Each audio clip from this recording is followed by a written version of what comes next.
We are all, in various ways, self-seeking, lacking in wisdom, lacking in courage, afraid of death, afraid of pain, and we all think that's too bad. It's me that's wrong.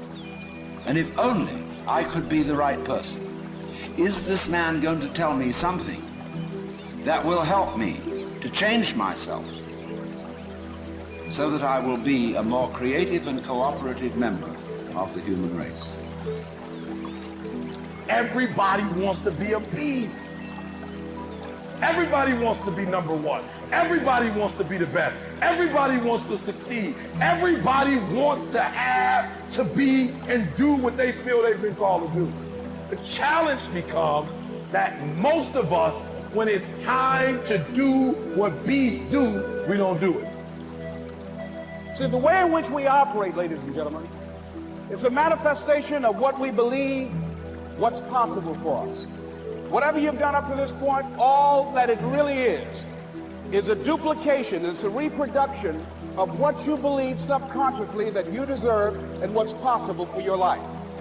Most people operate out of their personal history, out of their memory, things they have done, things they've experienced, things they've seen, things that they have observed. What I'm suggesting that you operate out of a larger vision of yourself. I want you to see yourself doing what you want to do, experiencing what you want to experience, having what you want to have, doing what it is that gives your life some meaning and value. Operate out of your imagination, not your memory. There's nothing you can do about the past, but you can do a great deal about your future. You don't have to be the same person you were yesterday. You can make changes in your life, absolutely startling changes, in a fairly short period of time.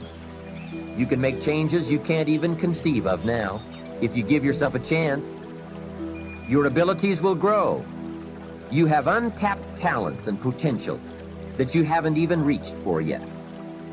And as time goes on, you'll be able to reach deeper and deeper. The first thing you'll know, you'll be able to do things you never thought you could do. You'll be able to handle things you never thought you could handle. You'll have ideas that you've never had before. Because let me tell you something right now and burn this into the core of your soul. There's always room for the best. There's always room for the best. And if you're prepared to become the best, you can become unstoppable. You can build something other people think is impossible. You can build something out from under a mountain of doubt.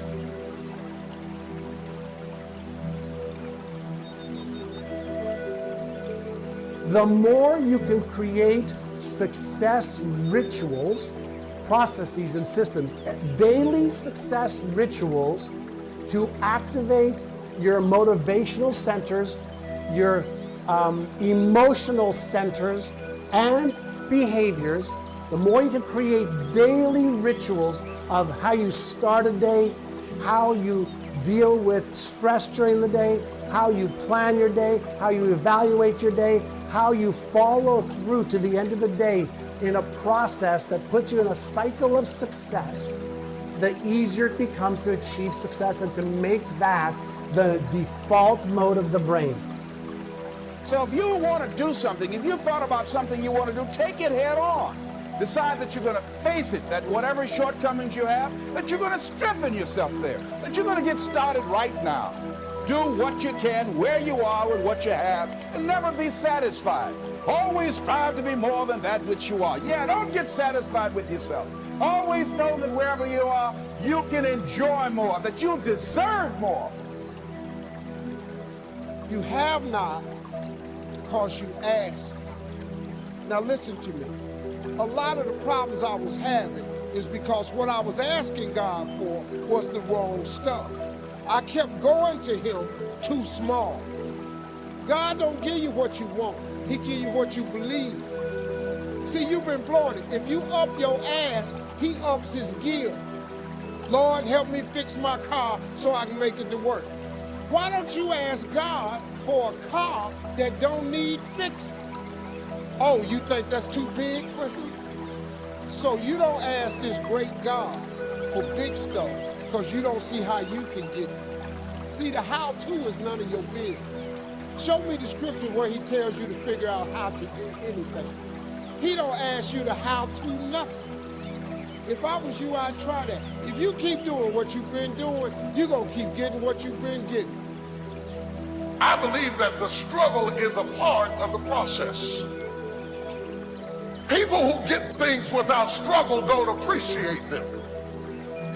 It is the diligence and the fight to be relevant that creates the backdrop that when you get there, you appreciate what God has done.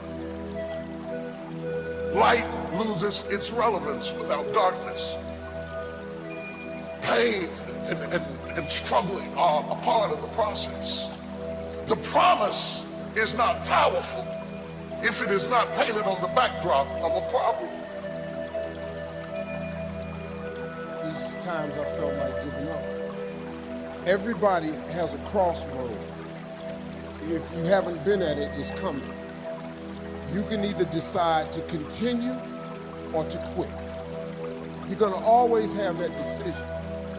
See, I was so sick of being poor. My motivation was, I was just exhausted from poverty. I was sick of living in my car. I was sick of not having money. And see, that's what people do. People quit when it's at their hardest moment. Somebody sent me a plaque one time that said, if you're going through hell, why stop there? Move, keep going. And I just could not see myself not being successful. Can I tell you something? If you really want to be successful, you gotta have a lot of dogs. Because life ain't fair. Life is hard. It is not fair. But life ain't fair to nobody. You just gotta fight through, man. You gotta bite back sometimes. People's opinion of you is none of your business. I have lots of haters, but who are they? They don't even know me. So I don't give them no energy. Just keep going through. But then I'll tell you something, haters motivate me.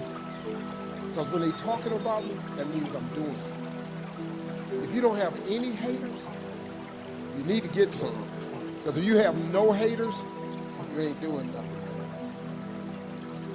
So one last piece to that. If you give up, you know exactly what's going to happen. Now, the reason God wakes you up in the morning is because he still has something for you. So as long as I wake up, I just look for it. I say, okay, God, what is it today? It might be a challenge or it might be the wisdom. But either way, I'm going to wake up tomorrow. And if I wake up tomorrow, that's a good sign that he ain't through.